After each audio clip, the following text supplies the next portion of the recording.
Do you feel like you want to slow down at times? Do you feel the world is too fast paced? I know I have, and I love talking about spending time with family and friends and what's important. And that is why I'm beyond excited to have Brandon Smith, author of The Hot Sauce Principle, TEDx speaker, podcast host, communication and leadership expert. And we're going to be diving into this because the world is great. All this is fantastic. But wouldn't you like to just connect, like for real, and not just be all, meme and Instagram taggy and all this other stuff. So I'm going to thank our sponsor and I'm going to bring up Brandon Smith.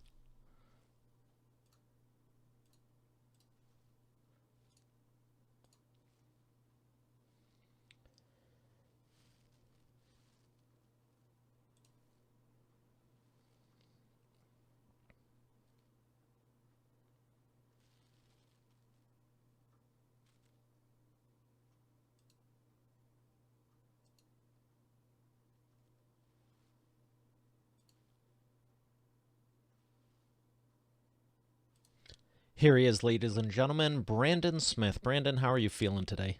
I'm doing great today. Why today over any other day? Well, first, I'm on your show. I mean, what more reason to be feeling great? I get to be on your show and talk about something I'm really passionate about. Also, feeling good because it's end of Tuesday, and so we're starting to move towards Hump Day. So that's always a good sign. We're starting to head towards the end of the week, and I've just had a really good, fulfilling week this week. Had some really good calls with coaching clients today on a lot of the stuff we're going to talk about today.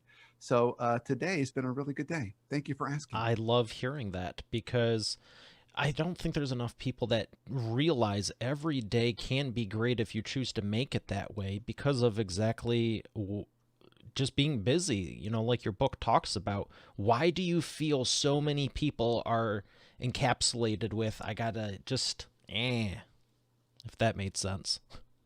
Oh man, so many reasons. So I would say naturally, we're in a world right now with pandemic and quarantine that's added a whole other flavor. But if we back up a little bit in time, before even we experienced all this, my experience was all the organizations, all the leaders I was working with had two big factors going against them. First, time was our most precious resource. It wasn't money, it was time. And second, everything was urgent all the time. And so, with those two forces, it kind of pushed them into firefighter mode. So they were waking up every day, constantly anxious, constantly just worrying with what was going to come at them. And so they were playing a lot more defense than offense, and they weren't particularly playing it well. So it really inspired me to write the book to help people kind of manage that level of urgency and start to get in front of things a little bit. What percentage of the population do you think is just in overwhelm mode, the state of just being all pent up and everything versus actually enjoying it? Because I know one of the things with CEOs and the entrepreneurs I talk to is it's like how many days a year can you take off? How effective can you be where it's like you don't have to do all of it? And the flip side is it's I see other people and it seems like they think they're going to win a gold star like if they sleep 1 hour a night instead of an actual night's sleep, and it's like the more work they do. Yeah, what's interesting if I was to go that percentage, I'm going to take a ballpark guess. I would probably say you're looking at a good of the working population. We could even take kids as another conversation around this with the level of anxiety that's increasing with kiddos. But at the working population, you're probably looking at a ballpark figure of about 90% are dealing with this level of anxiety that's heightened. The percentage once you start to get to a C-level role or owner founder role, if you are able to, you actually have some freedom to pull back a little bit. So you actually see stress when they've done studies around stress and anxiety. It starts to drop off at the senior levels because you have a little more sense of control. But there aren't too many of those seats, so it becomes a little more tricky. Now, do you think that's just because of the delegation, or, devil's advocate here, because it's like you might not have the day to day problems, but you definitely have a lot bigger and different problems? Mostly it's because you have a little more choice, and it's clear choice. So for most people in the working world, no matter what environment they work in, they've got, if they're just a manager or a leader in an organization, they got folks below them. that need help and they're pushing and need guidance. They also have folks to their left and right, and they got folks above them. So they're kind of in the middle of all that pressure. It's a big pressure cooker. When you get to the top, you might have some folks to your left and right, but there's nobody really above you. So the pressure is really coming from below. And so it's only one direction. Not to say that's not a big deal. Trust me, I work with a lot of leaders that they've got plenty of pressure on their plate, but a lot of it is more self-imposed rather than from external forces. Ooh, I want to take that deeper. I want to take that deeper before the next question. But why would you say it's self-imposed? Because what drives us to become successful is a lot of that self-talk and that story that we tell ourselves. So, for example, I had a client earlier today. He's the CEO of a private equity-backed company, and we had this mini therapy session. So I'm a therapist by training, and now I apply it into the working world. And he said to me, just on his own, he said, I've always had this underdog kind of idea in my mind, this self-talk underdog stuff. So I love turning around businesses because they're broken and not supposed to be fixable. I love going in there and fixing it. But that underdog mentality is what kind of gets me every day up and fighting. And it's this idea that I shouldn't belong here. And it creates hunger and ambition for me. So he works crazy hours, not necessarily because he has to, but because he's got this story By that choice. he's this underdog and doesn't belong. And so he needs to keep up the pace. Okay, so it's a good thing, but left unchecked could go out of proportion. Yeah, so I'll give you a great example. This was something a mentor of mine taught me years ago. A great question to ask if this is you listening to this right now or watching this. There's nothing wrong with that kind of self-talk. The real question is, what's it costing you? That's the big question. What's it costing you? Kind of a deep question, huh? I left that with my client today. I said, Jared, just kick this question around a little bit for the next couple of weeks. What's it costing you? Wow, that's a great expert authority insight. What is it costing you? It And could be everything, or he it might could say just be a nothing. couple hours, huh? Well, he could just say a couple hours. Sure, absolutely. Or he might say, guys, it's really costing me time with my family, or it's costing me other relationships, or it's costing me vacation, or other things. There's no right or wrong answer other than wrestle with the question. Wow.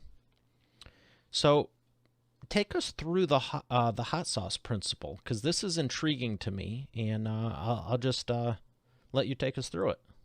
Yeah, so the title of my book is The Hot Sauce Principle: How to Live and Lead in a World Where Everything is Urgent All the Time. And the analogy is pretty simple. It's urgency is like hot sauce.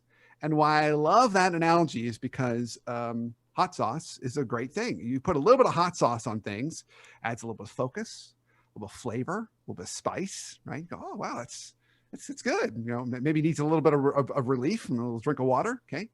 But if we cover every single thing we have in hot sauce and just douse it, and everything that comes out of our kitchen is doused in hot sauce, or that comes out of the leadership kitchen to us. So the appetizer's covered in hot sauce, the salad, the entree, the brownie at the end, the iced tea. We're curled up in a ball, overwhelmed. And so I love the analogy because a little bit of hot sauce adds priority and focus. But if we make everything urgent all the time, or we live in a world where everything's urgent all the time, the exact opposite happens. It creates paralysis and urgency in hot sauce. Another word for that would be anxiety. So we want to be careful that we're not putting so much on our plate and in our lives that, we're suffering from extreme anxiety, because that's definitely been an issue, and a growing issue, particularly as we're in a world where we're a little more isolated and quarantined for the moment. Let's talk about what this does to the business over time. So I love the analogy too. When you said putting it over a brownie, I was like, but I know some people who love it. They're like, oh, I put hot sauce on everything. It also reminded me of the one episode of The Office where Michael was, they were like, you can't keep doing this. He's like, what? You can still tell the differentiation. He's like, I mark it urgent A, urgent B, urgent C, urgent D. Everything's urgent, to your point. Yeah. What does this do to a business over time if everything is literally covered in hot sauce? So if we extend this a little bit further, it creates a tremendous amount of chaos is what it really does. It creates chaos. So nothing is ever really done well. And it creates a lot of fits and starts. So from a business execution standpoint, it's just this choppy, nothing ever really gets fully accomplished, lots of starting things, not finishing things, a lot of collision of resources. You don't manage resources well. You can't allocate resources to certain initiatives because what initiatives we allocate them to? All initiatives are important, so you can't really, there's no way to make trade-offs. And what you also end up doing is it will ultimately result for a fact in a loss of talent because you'll have people burned out. And so they're going to leave. So then now we're replacing people, our experience with people, with new people. That can be bad for customer retention, client retention, could be bad just for general execution. So in simple terms, the companies that I see that really do this the best, that manage this the best, particularly even in the last 6 months, they execute off of 3 to 5 priorities. That's it. They've got 3 to 5 priorities. Do you see any commonalities with those 3 to 5 priorities, or just the fact that it's only 3 to 5 priorities? So, well, I see that they tend to have 3 to 5 big priorities that they focus on, and they just keep repeating those. At least the senior leader does. This is the stuff that matters the most. And then the challenge is all the leaders within the organization have to kind of line up to those. Because there can be the tendency for those individual leaders to create sub priorities that are their version of hot sauce. So then you have, big bottles and small bottles floating around all over the place. But the more that they can be lined up, the better. As far as the topics of, like for example, sales, is sales commonly always one of those top 3, or is it weekly meetings and team building? Well, it should, at least in my opinion, should depend upon the need of the business. Okay. So right now, as we sit here today, revenue protection and profitability is a big topic, particularly client relationships. So that tends to be one of the big priorities, is how do we really reconnect with our clients, partner with our clients, understand where our clients are at, and make sure that we're meeting them where they're at right now, because everybody's in a different place right now. So that's definitely one. Cost control tends to be one too. To be honest with you, I'm not a very big fan of that one, because that one to me, I think, is a pretty easy one. And it tends to get overweighted, which then cuts into things like clients and marketing and sales and a lot of those other lifeblood pieces of the priority. So I would say this: a good mix of priorities should look like the inside of a car. There should be a combination of gas pedal priorities and brake pedal priorities. Because too many gas pedals, it's going to be a fun ride, but you're going to go off the cliff. Too many brake pedal priorities like cost control. We're never going to leave the parking spot. We're just going to stay parked because it's much safer that way. So the priority mix should probably be something that represents gas pedals and brake pedals. Depending on the business. Okay. I didn't know if there was some magic bullet inside of the magic bullet of, you got the 3 priorities, 3 to 5, but sales is, you see it in 80% of cases, but it makes sense because, maybe someone's great with lead gen, sales, and closing. Yeah. And their team's a mess. Company B might have a great team and synergy. They all hate selling. That's also problematic. Yeah. Maybe both of those are good, like you're saying, but you're doing cost overruns and small margins, and, maybe you got great margins, but not enough volume. Yeah. Most of what I see now is, at least today, revenue preservation, revenue stream preservation. So it's how do we maintain this, and what can be ways we can secure it going forward, and what do we need to do to make that happen? Okay. Well, I want to kick it back for a second because I want to know how you got into this. It's obvious you're helping people and you're doing a fantastic job. So congrats on that. But what inspired you to even get started with it? Yeah, so I'm going to go way back in time. I'll tell you kind of the mini story around this. So I was the youngest of 3 boys. I had 2 older brothers. Both were adopted. And so being the youngest of 3 boys, I always tell people I know what the inside of a dryer looks like, because that was what it's like to be a little brother. Well, my oldest brother, Chris, he was in and out of jail, rehab centers for most of my life growing up. So there was a lot of kind of dysfunction in my house. And then when I was 10, he took his own life. And that was a particularly traumatic experience for me. So much so that about after 6 months after that period of time when he did that, I came down with an uncontrollable stutter. So I couldn't speak in public at all. So every day before, and this was going into middle school. So every day before school, I would go in and see my speech therapist and work on my B's, my T's and my P's, all the letters that I couldn't get out. And then I'd go into the school day. Well, between my brother's kind of issues and the dysfunction of my house, and then my speech impediment, I just decided people were way too dysfunctional, way too messy. I didn't want to have anything to do with them. So I became kind of a world-class wallflower. And that continued all the way through high school into college.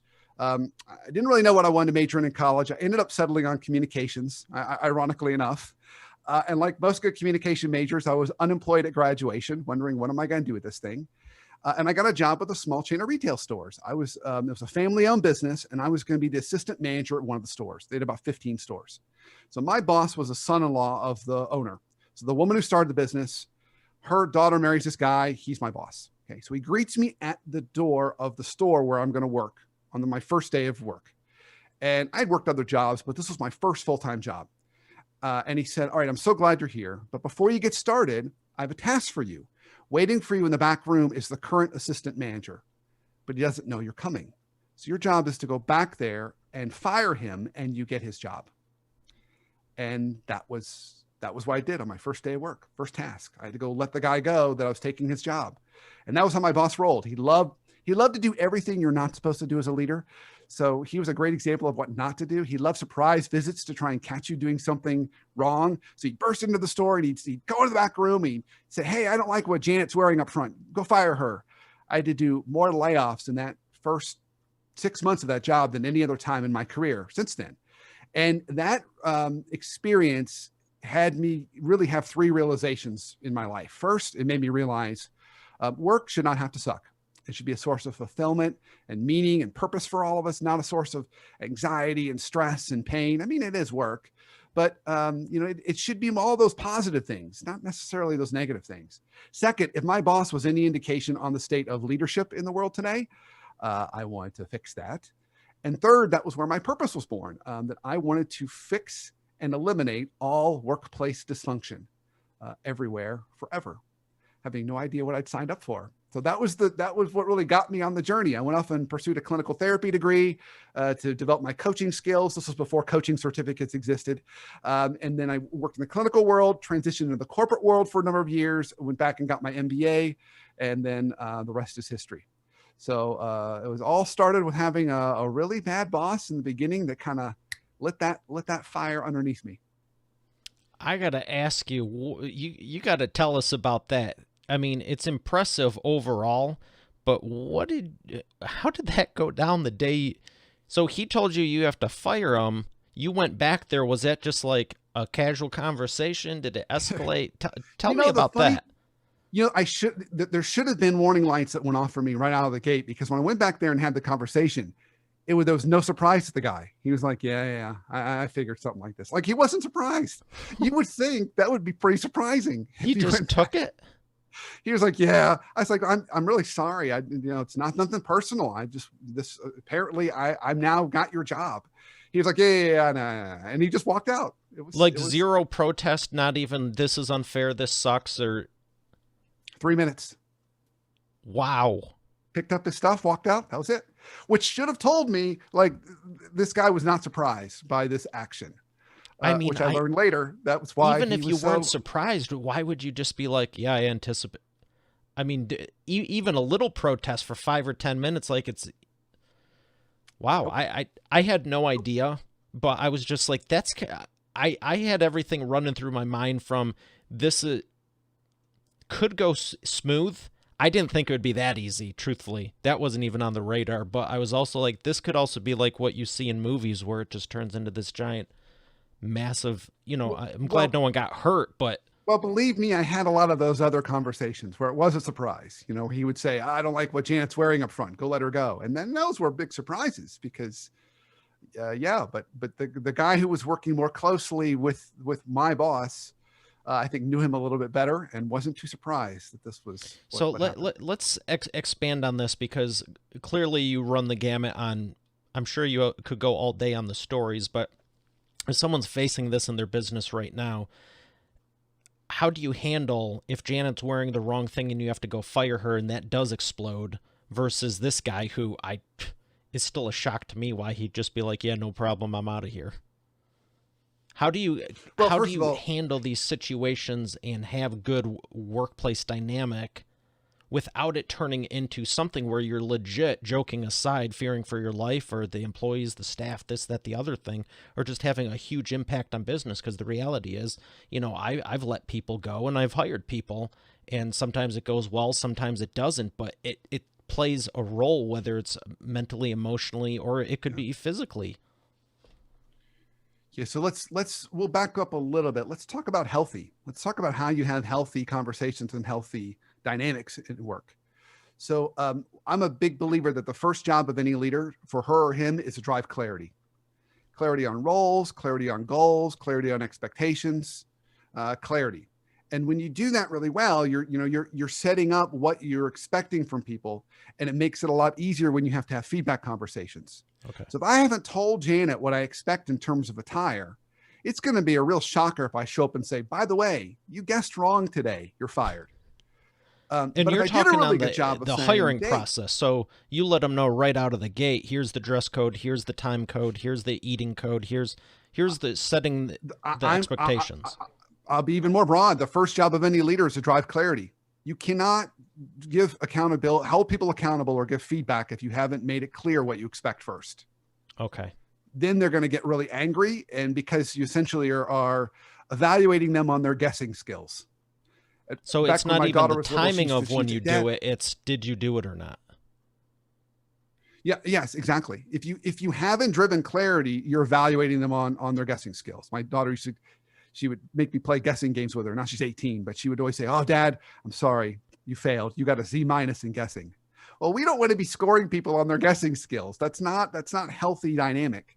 So it's really important that we drive clarity first. So in this case, when there was issues, when people got upset, it was because it wasn't made clear what was expected. If you make it clear to what you expect, 80% of your folks will step up to that. And then your coaching conversations are only 20%. But if you don't make it clear, you're just playing Las Vegas management. You're just letting people guess and gamble. And the ones who guess right and gamble right, they win. And the ones who guess wrong lose. A long time people to figure out. So the best gifts any manager can do is provide that level of clarity. You got incredible insights and some of the best analogies. I'm the car, the hot sauce, the Vegas. This is awesome. So let's talk about the people Well, you've been I able try to to help them. help with this. Who's been your biggest transformational success story?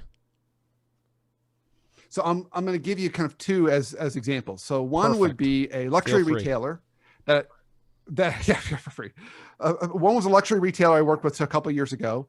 And when I get to do my very best work, so let me wave my magic wand and I get to do my best work, it tends to involve a couple of different things. I'm doing individual coaching with leaders across a business. So I'm working with lots of folks one-on-one. I'm doing teamwork. So I'm doing working with teams. And then I'm also getting to jump in there and doing a little bit of executive education. I get to do a little bit of teaching and communicate principles and concepts so everybody's getting the same language. When I get to do all three of those, I get to change the culture. And so this was a luxury retailer. This was when e-commerce was really disrupting their business. And they said, we need to go from a clerking culture to a clienteling culture, which I love that image. Clerking to clienteling. When we're clerking, we're standing back on our heels saying, how can I help you? But when we're clienteling, we're saying, oh my gosh, Mario, you look great in this. I mean, we're really being proactive. So they need to change that. And they were so successful in the year that I worked with them. It wasn't just my doing. I supported it. But then they ended up getting acquired. So that was a really good, happy story for them. So that was a great one. And then one that I've really enjoyed recently is I've been able to take a lot of the work that I would normally do in person and figure out ways to do it virtually. So I've been having a great opportunity to do more of that kind of work, virtual work, same kind of thing, but I'm doing it all virtually. So we've all had to pivot. And I had the opportunity to work with a department, so an R&D department inside a medical device company, and they were the lowest on employee engagement score. And after the work we did over 4 months, they bumped to the top of the list on employee engagement score and saw tremendous improvement in how they collaborated across the business. So that's a mini example, but a more relevant one. So it's both of those have been kind of fun, happy stories for me. So tell me about the book. With all the success you've had, with the speaking and the coaching, why did you decide you wanted to do a book? There was a couple of reasons. One, I'd always wanted to find a way to take a lot of the content that I was producing and creating and putting it into something a little more just tangible that people could kind of hold on to and have it at their disposal. So there was that reason for it.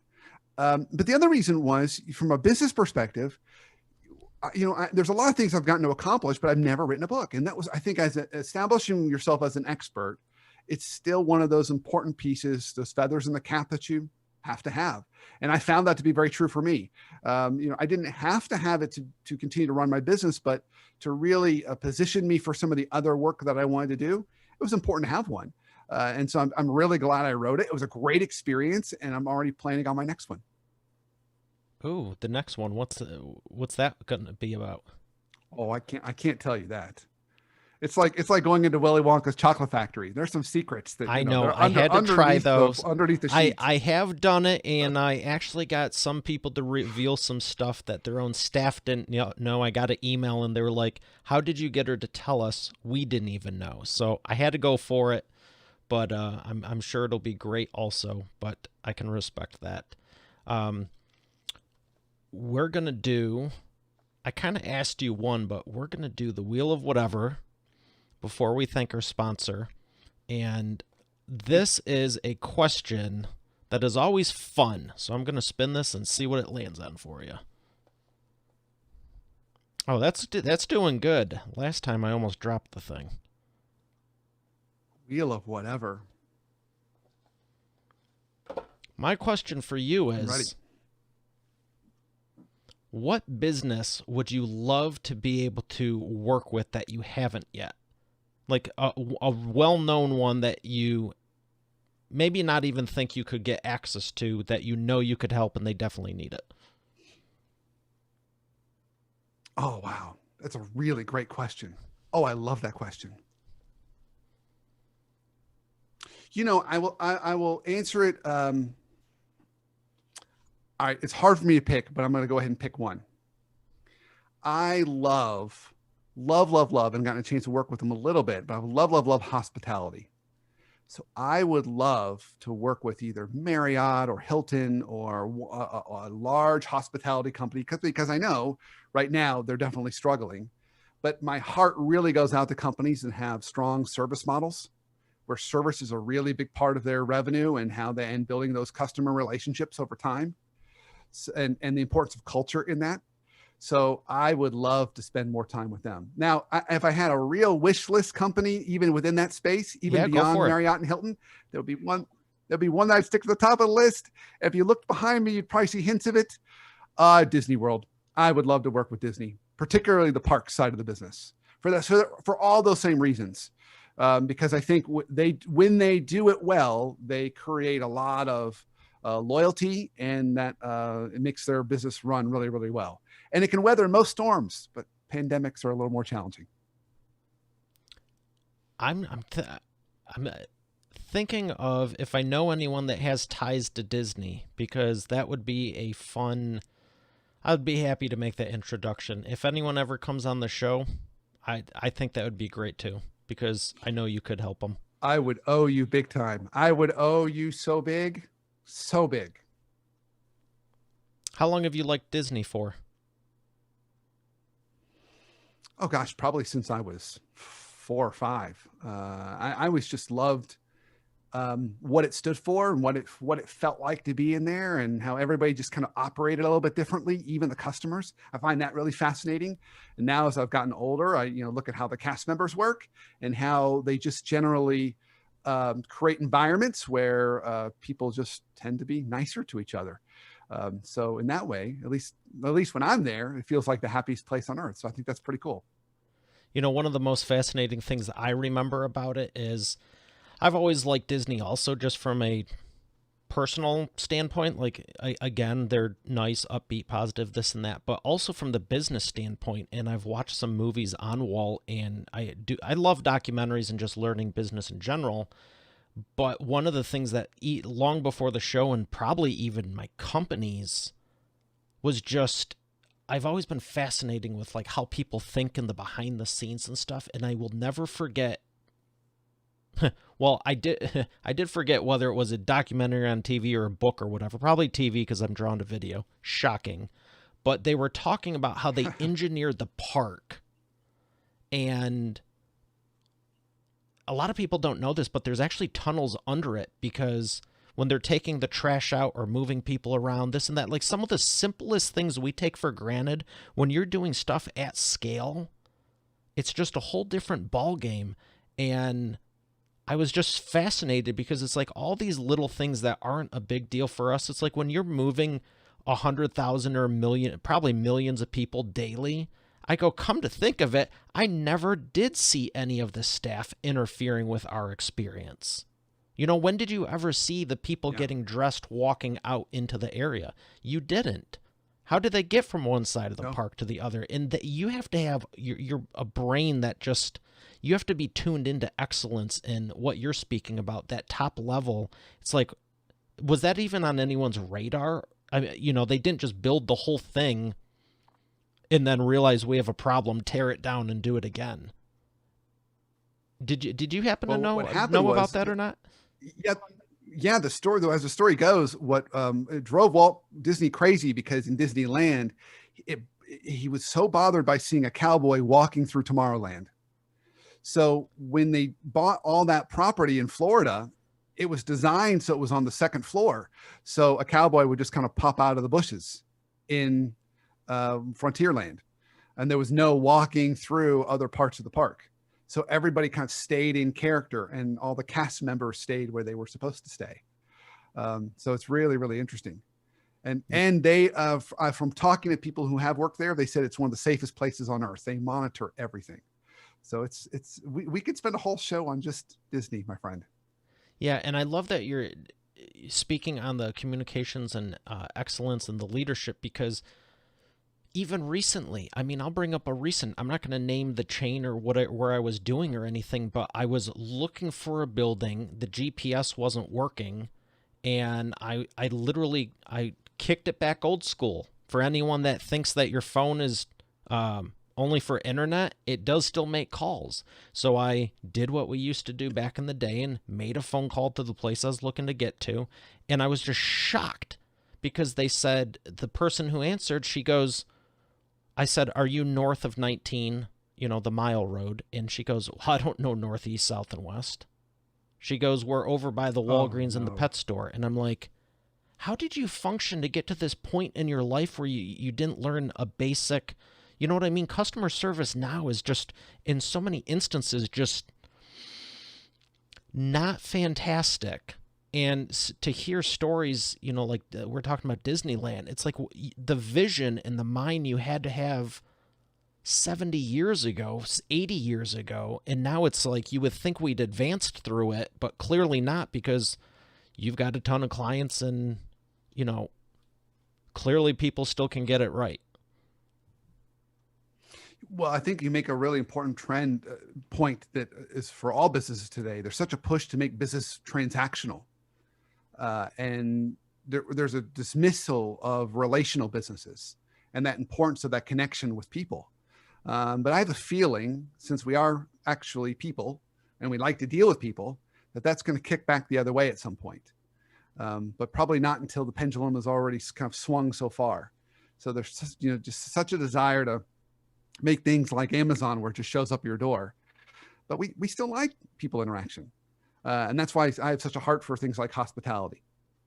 And of course, I'm a therapist. I think it's great from an opportunity standpoint, because, you know, it gives us the opportunity to help more people, because some people just literally aren't thinking about it, and that's fine. But if you've heard of it and read a book or just had some common sense, and it's like, hey, I want to be treated how I should treat people, how I want to be treated, incorporate it in your business. You're not going to be, it's your business. You can do whatever you want.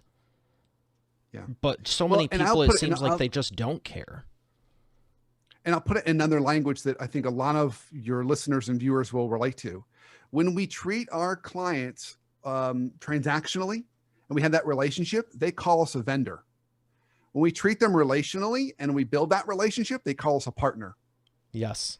I don't know about you, but I would rather be a partner, because partner, that means we're going to walk with them for 5 or 10 years. Vendor, it just means they'll put us out to bid the next time they have cost issues. So I think strategically there's real value in being a partner and building those relationships. I agree 100%. And I can say over the last 5, 6, 7 years, I never treated my staff and team as like, you work for me, you're an employee, you're just like, you're just kind of there. But I did start saying, because I've always had that mentality, but I have literally posted when I'm looking for people, like as the show grew, I'm always looking for great people to join the EA interviews team. I'll put in the post, I go, this is not a one-time deal or a project basis. I'm looking to partner with someone.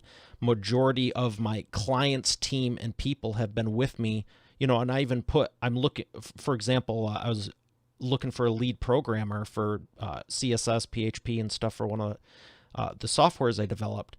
And I put in the post, my lead programmer has been with me for over 8 years. I really don't want to have to look again next year. And I'm Yeah. looking to partner. I'm not looking for someone on a project basis. And the people who responded, I had a little thing that said, what drew you to this? I mean, coding is nothing new. And they go, I'm so tired of just dealing with companies that just toss us. We're looking to have a long-term relationship also. Yeah. And I bet that's your ideal client that you work with, is longer term relationships like that too. So your internal culture, matches your business model, which is why this stuff also matters too. Yeah, I mean, I'm so glad you're sharing it, because when you embody it, it just comes out in everything. There's times where people ask stuff and it's like, it's just so ingrained in me. It's not like, let's talk about the vision and mission real quick, because this is a thing. I was going to make a joke and say it's not just a bullet point on the vision list or whatever, but what's your take on those? Do you think most people get these right? The core values, the mission statement, and No, all that stuff where people, no, no, they don't get them right. do And you I'm going to think tell they you why just they do don't it get to them right. look They don't good? get it. They do it. They do two things wrong. So this is for everyone who does these. This is where you screw this up. First, you go off with the senior leadership team and you create these over a full day, and then you say, look at what we did. And you stick them up behind plexiglass and you never talk about them again. So that's the first way people screw them up, is you treat them like a one-time event and not something you're going to talk about every day, because they really are supposed to be things you talk about every day. The second way people screw them up is the more subtle way. They create too many. There's too many. The statements are too long. They've got too many, so no one can remember them. Because to really have these effective, it has to be sticky. So let's go back to Magic Kingdom and Disney World for a minute. If you and I worked at Magic Kingdom as cast members, we'd be trained on 4 values. There'd be only 4 values that they would train us on: safety, courtesy, show, and efficiency. That's it. And we would be trained that that's the right priority. We keep our guests safe. We give the magical moments, which is courtesy. We create great show experiences, which are like memorable lifetime experiences, and super efficient, because no one wants to stand in the hot Florida sun in the middle of July. And we'd be trained on those 4. Now, how many companies have you gone into that have 8 or 12 value statements or purpose statements? People can't remember them. And that's not me saying that. Those are psychology studies that have been done over decades that show that most people, after you get past about 5 things, they forget. So even a cognitive psychology proves this point. So if you really want to do this right, think about things you want to talk about every day and keep it simple. The fewer the items, the better. That's how you really make culture work. Excellent. Those are great expert authority insights. And I was thinking, there's times I've done the exercise and it's like, well, I want to do 6 or 7, and it's like, no. Well, maybe there is 8, 9, or 10. It's like, bundle them, rename them, but keep it simple, because you don't need to impress people by doing, more than the other person. Just be uncommonly good at the simple stuff most people don't do. Do those 3 things exceptionally well. You don't need 15 of them. Yeah. And here's what makes this even simpler. Remember, we went back to priorities earlier today, and we talked about priorities in 3 to 5. The companies with the culture values, 3 to 5. It's the same rule. Just keep 3 to 5. 3 to 5 main values for your culture, 3 to 5 main priorities you're going to execute on, because people can remember those, and it keeps people focused and aligned. And as leaders, that's really what we're trying to do. That's our job. We got to herd all the cats. I've told my author clients the same thing when I'm helping them publish their books. Um, this the title, subtitle, and then the bullet points for like what are you going to discuss in the chapter. Put 3 of them in there. So you have a few points, they Nice. get some benefits, it's all well and good, but you don't have one chapter that's 27 pages long and one that's 2. Yeah. Nice. Keep it simple. We're going to thank the sponsor and come back for the Imperfect Action Round.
And we are back with the Imperfect Action Round. Brandon, are you ready to take imperfect action?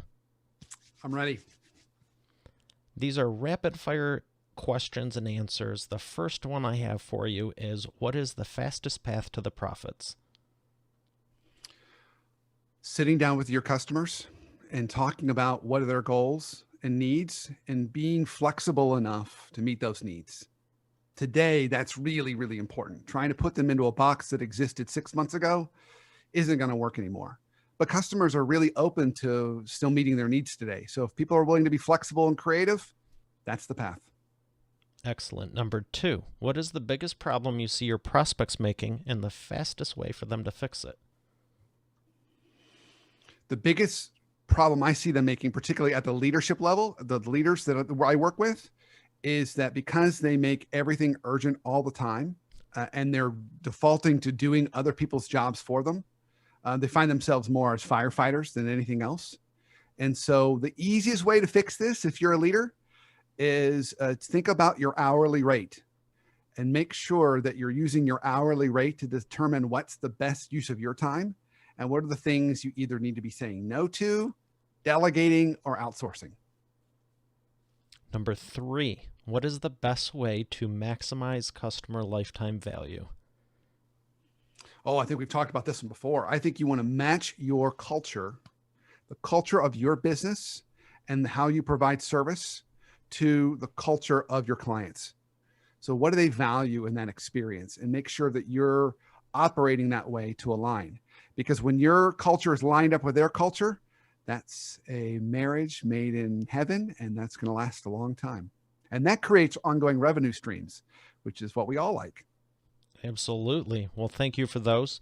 What are some books you could recommend to Expert Authority World that have made a big impact on your life? Well, in addition to my own, which I would highly recommend people buy and read, I have a couple. So I do like Daring Greatly from Brene Brown. I like particularly her work around vulnerability. I think there's a lot of power in that. And anything by Paulo Coelho is very, very good. So I recommend his work as well.